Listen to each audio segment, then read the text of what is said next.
नमस्कार। आज हमारे साथ खास मेहमान हैं दिल्ली से धर्मस्वरूप जी। आइए करते हैं इससे खास मुलाकात और कुछ अहम बिंदुओं पर चर्चा। बंते जी, आपका हमारे किसान न्यूज चैनल में बहुत बहुत स्वागत है। बहुत बहुत स्वागत आपका। तो मैं आज बंते जी से जिंदगी में पहली बार इंटरव्यू ले रही हूँ। महाकाव्य बुद्ध के द्वारा जो स्थापित मार्ग है उसकी परिभाषा जब हम पूछते हैं और परिभाषा को कहने लगते हैं तब इसे यूँ कहा जाएगा कि जो बुद्ध का मार्ग है वो प्रार्थना का मार्ग नहीं है।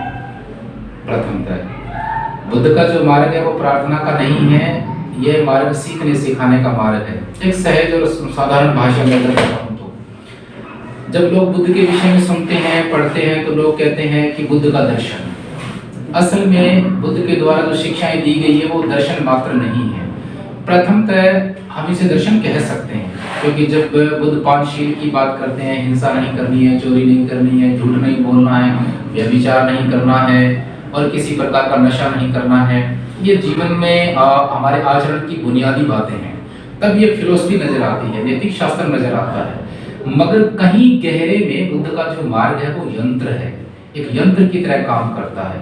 तो फिलॉसफी फिर इसे क्यों न कहें, क्योंकि फिलोसोफर जो होते हैं वो तार्किक ढंग से बैठकर मंथन करते हैं, विचार करते हैं और तार्किक ढंग से फिर वो तर्क खोजते हैं, परिभाषाएं देते हैं। जैसे समय की फिलोसफी है, स्पेस की फिलोसफी है, एवरी टाइप ऑफ फिलोसफी वो बैठकर किया गया चिंतन है, अभ्यास नहीं किया गया है। जैसे हम इमैनुअल कांट के बारे में पढ़ते हैं, फिलोसोफर जिनका बहुत बड़ा योगदान है फिलोसफी में, तो उनके बारे में जब जीवनी के बारे में पढ़ते हैं तो हम पाते हैं कि वो 20 किलोमीटर से दूर कभी भी अपना शहर छोड़कर नहीं गए और वो अविवाहित रहे जैसा हमने सुना है, और कभी उन्होंने दूसरे कार्यक्रमों में भाग नहीं लिया, केवल अपने ही अध्ययन में, अपनी ही खोज में लगे रहे। तो उन्होंने किया क्या? केवल मंथन किया और जो उन्होंने कहा वो सही है। इसका मतलब ये नहीं है कि जो फिलॉसफी कहती है वो गलत है, वो बिल्कुल सही है। लेकिन बुद्ध कहते हैं जब तक आप फिलोसफिकल रूप से कंसीव करोगे तब तक भी काम अधूरा रहेगा। एक टर्म होती है परसीव करना, माने सूचनाओं को ग्रहण करना। दूसरा काम होता है कंसीव करना, माने सूचनाओं को समझना, अंडरस्टैंड करना। तो अंडरस्टैंड करने के बाद भी एक काम बचता है खुद करके देखना, जिसके लिए शब्द है औपन्यायिको एहिपस्सिको। तो बुद्ध का जो मार्ग है वो करके देखने का है। बुद्ध कहते हैं जब तक आप करोगे नहीं, जब तक करोगे नहीं तब तक ठीक वैसा नहीं देख पाओगे जैसी जैसी इस प्रकृति में घटनाएं परिघटनाएं मौजूद हैं। तो इसीलिए बुद्ध का मार्ग जो है वो करने का है, अभ्यास का मार्ग है, केवल दर्शन नहीं है। बंते जी, जैसे ग्रामीण क्षेत्र के लोग बुद्ध के बारे में बहुत कम जानते हैं और इसके बारे में आप क्या कहना चाहोगे? हाँ, ग्रामीण क्षेत्र की बात करें और बुद्ध के विषय में बात करें तो यह बात सामने आती है कि ग्रामीण क्षेत्र के लोग कम शिक्षित होते हैं, शिक्षित तो हैं, कम शिक्षित होते हैं, और शिक्षित भी ऐसे होते हैं कि वो बहुत ज्यादा तार्किक ढंग से सोच नहीं पाते हैं। क्योंकि आज भी ग्रामीण क्षेत्र के अंदर जो लोग पढ़े लिखे हैं वो उन लोगों के बीच में रहते हैं जो परंपरावादी हैं, वो उन लोगों के बीच में रहते हैं जो रूढ़िवादी हैं। तो रूढ़िवादियों की भीड़ ज्यादा है, शिक्षित लोगों की भीड़ कम है। एक तो ये तथ्य है। दूसरा तथ्य यह है कि जो लोग पढ़े लिखे भी हैं वो गुणे हुए नहीं हैं, माने उनका जो वे ऑफ थिंकिंग है वो लॉजिकल नहीं है। माने पढ़े लिखे हैं लेकिन फिर भी पढ़े लिखों वाली बात नहीं है। कैसे? जैसे जब कोई वो काम करते हैं, कोई डिसीजन लेते हैं तो अपने ही द्वारा किया गया काम या डिसीजन उसका रीजन नहीं जानते हैं। Without root reason most of people from country side are making decision. तो वो जो इलॉजिकल तरीका है निर्णय लेने का, उनका बातचीत करने का, प्राथमिकताएं न पहचानने का, उससे फिर ये तय होता है कि वो बुद्ध को इतना जल्दी नहीं समझ सकते।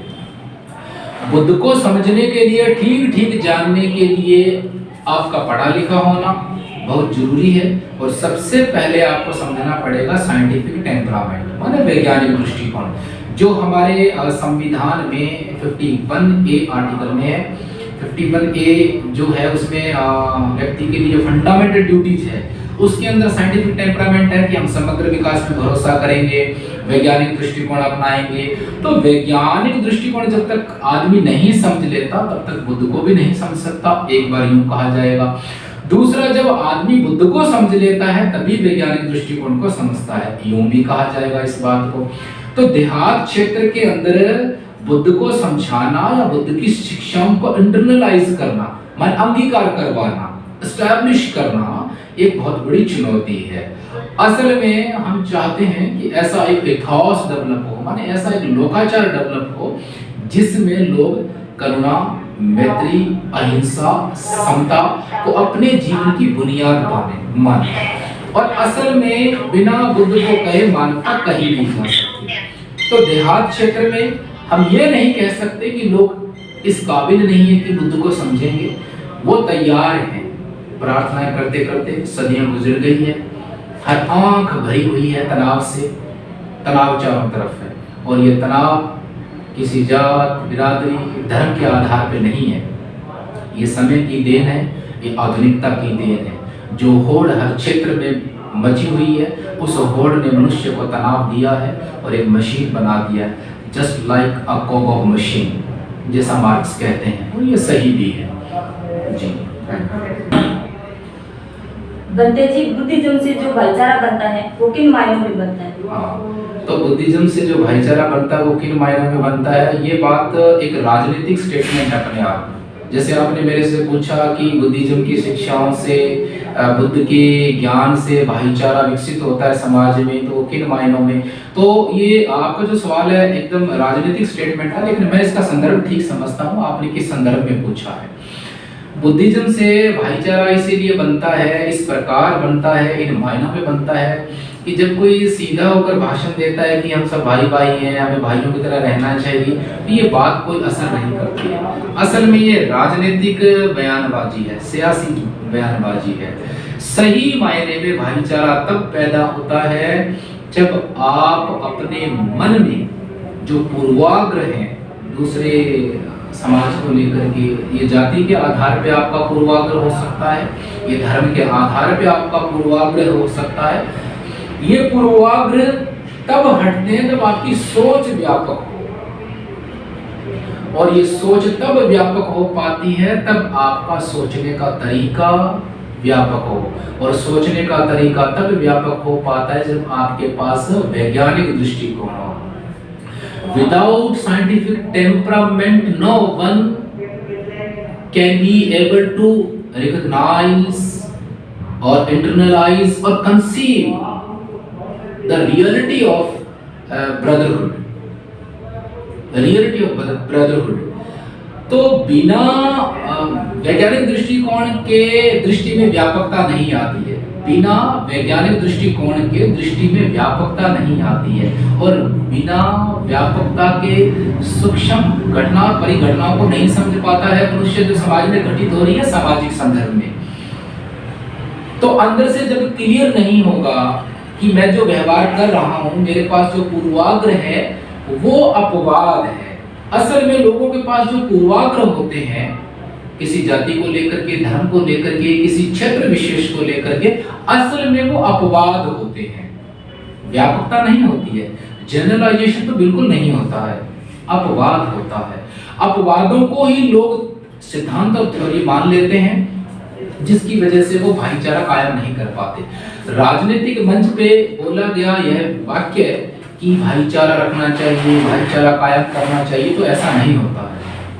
तो पुनः दोहराता हूं एक बार, भाईचारा तब संभव है जब सोच से पूर्वाग्रह हटे, रूढ़िवादिता हटे। सोच से पूर्वाग्रह और रूढ़िवादिता तब हटेगी जब सोच वैज्ञानिक हो, और सोच वैज्ञानिक तब होगी जब उसे टीचिंग्स उपलब्ध कराई जाए, संविधान में लिखे उस लाइन का ठीक ठीक व्यापक मीनिंग बताया जाए, और उसकी दूरदृष्टि और उसकी जरूरत महसूस कराई जाए।